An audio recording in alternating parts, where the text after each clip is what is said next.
ఎవరి ధీమా వారిదే. 10-12 సీట్లు గెలుస్తామని కాంగ్రెస్ అంచనా, ముస్లింల ఏకపక్ష పోలింగ్ పైన భరోసా. కానీ మళ్ళీ మతతత్వ పార్టీ అనకూడదు మమ్మల్ని. ముస్లింలు ఏకపక్షంగా ఓటేయాలి, ముస్లింల ఓట్ల కోసము, మైనార్టీల ఓట్ల కోసము మాట్లాడతాము, మైనార్టీల దగ్గర పోతాము, డాష్ డాష్ డాష్ అన్నీ చేస్తాము. కానీ మమ్మల్ని మతతత్వం అనొద్దు, జై శ్రీరామ్ అంటే మతతత్వము. పోలింగ్ స్టేషన్లలో ఆ వీడియోలు దొరకలేదు మనకు. అంత వచ్చినటువంటి వీడియోలలో నిన్న ఒక పిఠాపురంలో వంగ గీత పోయి ఒక కండువా వేసుకున్నారు, ఎర్ర కండువా వేసుకున్న దగ్గర పోయి ఒక ఓటర్ దగ్గర పోయి, నువ్వు ఈ కండువా ఎందుకు వేసుకున్నావు, నువ్వు ఈ కండువా ఎందుకు వేసుకున్నావు, కండువా వేసుకొని లోపలికి వస్తారా, అది ఏ పార్టీకి సంబంధం లేని ఒక కండువా, దానిపైన కొట్లాట. అదేంటి, ఒక వ్యక్తికి తన వ్యక్తిగతమైనటువంటి ఇష్టాయిష్టాలు ఉన్నాయా? నిన్న మెదక్లో 2-3 చోట్ల కాషాయం కండువాలు వేసుకొని పోతే దాంట్లో ఏ పార్టీకి సంబంధించినటువంటి గుర్తులు లేవు. కాషాయాన్ని ఏమైనా నిషేధించిరా? కాషాయం కండువా వేసుకున్నట్లే వస్తారని చెప్పేసి మెదక్లో చాలా చోట్ల 2-3 చోట్ల సంఘటనలు వచ్చినాయి మనకు. కాషాయం కండువా తీసుకునే లోపలి పోవాలని, ఎలక్షన్లకు సంబంధించి ఇబ్బంది వస్తుంది కాబట్టి తీసేయాలన్నారు. కానీ అదే బుర్కా వేసుకొని వచ్చి బుర్కా తీయాలి, వాళ్ళు మన మనుషుల వాళ్ళ అనేటువంటిది వస్తే మాత్రము కొట్లాట జరిగింది, కేసులు అయినాయి. అంటే వాళ్ళు బుర్కాలు వేసుకొని రావడమేమో వాళ్ళ స్వేచ్ఛ, వాళ్ళ అవసరము. కానీ కాషాయం అంగేసుకొని కాషాయం కండువా వేసుకొని పోతేనేమో నిషేధమా? ఆలోచించాలి. ఎన్నికలకు సంబంధించినటువంటి అధికారులు ఆలోచించాలి.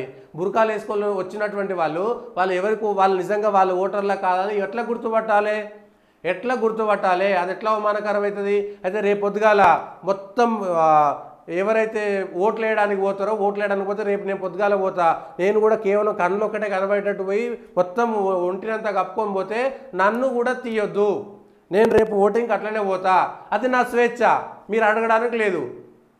అవును, మొగోళ్ళు ఇట్లనే ఉండాలని మీరేం రూల్ రాజ్యాంగంలో చెప్పలేదు కదా. సో మొగోళ్ళు కూడా రేపు పొద్దుగాల అందరూ హిందువులంతా కూడా పోయి బుర్కా వేసుకొని, బుర్కా కంటే బుర్కా అనొద్దేమో దయచేసి, ఒంటినంతా కప్పుకునేటువంటి ఒక బట్టలు వేసుకొని పోతారు. కళ్ళు ఒకటే కనబడితే, చేతులు కాళ్ళు ఏం కనబడే. మేము ఓటర్ గుర్తింపు కార్డు ఇస్తాము, మా పోలింగ్ స్లిప్ ఇస్తాము, అన్ని ఇస్తాము. కానీ మీరు అడగొద్దు, మీరు తలకాయ ముఖం తీసి చూపించమని మీరు అడగొద్దు. దీనికి ఒప్పుకుంటారా? సవాల్ చేస్తారా? అవును, అది మేము కూడా అది మా ఆచారం, మా సాంప్రదాయం అని మేము చెప్పుకుంటాం. అవును, మాకు కూడా దేవుడు కళలు వచ్చిండు, మీరు ఓటేసేటప్పుడు కంపల్సరీ ముఖం కనబడకుండా పోయి ఓటేయాలరా అని చెప్పేసి మా దేవుడు కళలోకి వచ్చి చెప్పిండు. కాబట్టి మా దేవుని మీరు అవమానించేటువంటి అవకాశం మీకు ఉండదు. కాబట్టి మేము కూడా అట్లనే వేసుకొని పోతాం, మొత్తం నిండా కప్పుకొని పోతాం, 1000 మంది ఒకటేసారి పోతాం. అట్లా రానిస్తారా? ఆలోచించాలి. చర్చ జరగాల్సినటువంటి సమయం ఆసన్నమైంది. చర్చ జరగాలి. ఎట్లా? వాళ్ళ ముఖాలు కూడా చూడకుండా ఓట్లు వేయించడము తప్ప ఒప్ప వాళ్ళ ముఖాలైనా చూపించాలి కదా. వాళ్ళున్న మొహం ఇల్లున్న మొహం, వాళ్ళు వీళ్ళు ఒకటే అనేటువంటి విషయం ఎట్లా తెలవాలి? ఏం చేయాలి? వ్యతిరేకతతో చెప్పేది కాదు, నేను కూడా మా ఆచారం అని చెప్పేసుకొని మేము ఒక 1000 మందివి ఏం కనబడకుండా పోయి ఓట్లు వేసేస్తే మీరు ఒప్పుకుంటారా? ఎన్నికల నిబంధనలు ఒప్పుకుంటాయా? మేము మొగోళ్ళం వేసుకొని పోతాం, ఆడలు కాదు, మొగోళ్ళం వేసుకొని పోతాం. మా మొగోళ్ళల్లో ఈ ఆచారం ఉన్నది, మాకు మా దేవుడు కళలో కనబడి చెప్పిండు కాబట్టి తీయొద్దు, తీస్తే దేవుడి మీద ఒట్టు, మేము తీయము, ఇది మా ఇష్టము, ఇది మా స్వేచ్ఛ, రాజ్యాంగము, మేము ఏ బట్టలైనా కట్టుకునేటువంటి స్వేచ్ఛ మాకు ఇచ్చింది కాబట్టి మేము కూడా ఓటేసేటప్పుడు మొత్తం నిండా కప్పుకొని పోతాం, చెద్దర్లు దుప్పట్లు మొత్తం ఒక బట్టల మీద బట్టలు వేసుకొని పోతాం, కళ్ళు ఒక్కటే కనబడేటట్టు బయటికి వెళ్ళిపోతాము. అప్పుడు మా మీద ఉన్నటువంటి మొగోళ్ళే దానికి ఒప్పుకుంటుందా నిబంధన అనేటువంటి అంశం పైన చర్చ జరగాలి.